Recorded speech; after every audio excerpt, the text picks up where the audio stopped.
My name is Fiona. I've had aphasia for 7 years and I found it very hard to come back to normal.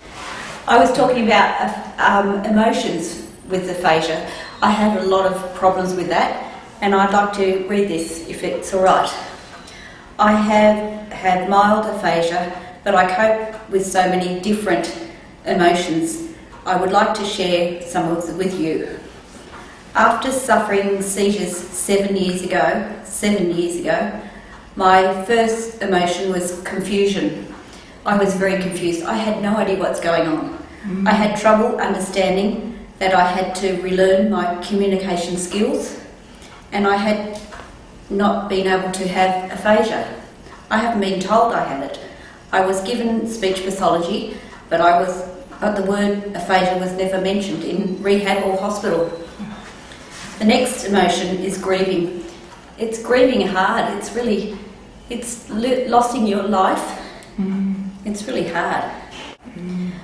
I had lost my past life and to adjust to a new life. Then frustration. Everybody knows frustration with aphasia. I use it every day.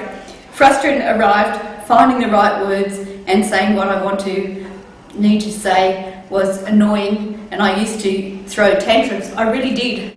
Asking for help was hard after being so independent, and most of my life was hard. I had wanted to go back to the level of independence to be able to talk with confidence. So confidence is a huge thing as well. The next emotion, determination. That's a huge thing. To achieve that, I find it hard to find a level of confidence I wished for after having such a life-changing event. But with support and loving family and friends, it has grown and will continue to blossom, hopefully, every day, hopefully. I think most doctors concentrate on physical side of treatments and little said about the understanding the changes of the emotions when we're living with aphasia. I want to say to everybody, listen to your emotions and respect and honour yourself, as each of us are special and unique. I'm still grieving. I admit that. Yeah. So this is my confidence one. Yay, that's my confidence one. This was 2009, when I was really cranky and upset. That's why when I steroids, it was really moon face.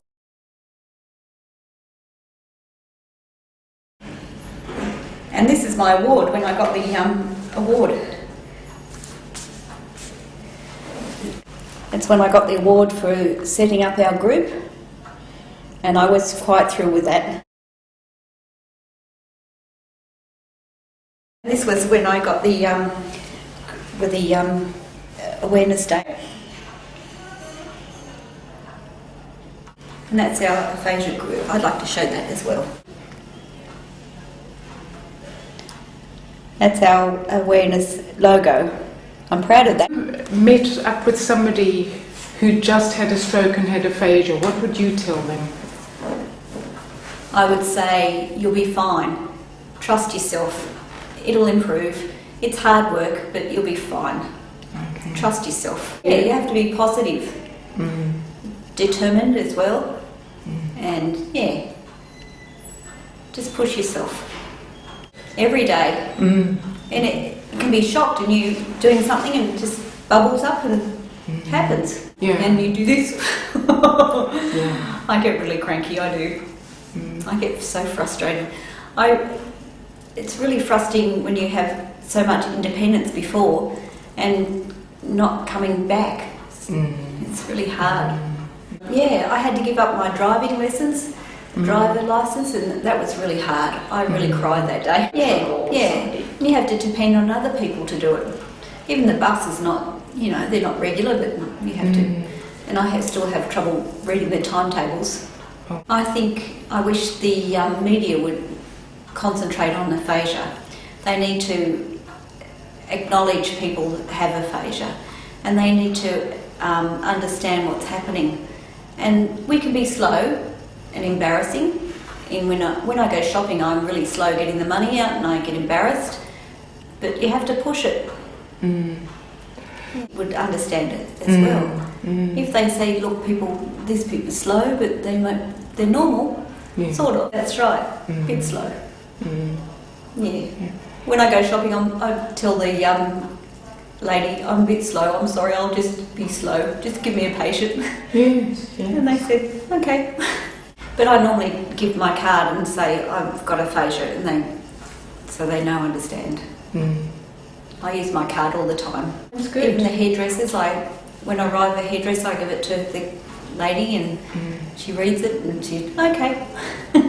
Sometimes they don't understand it. I think they probably don't understand. Okay.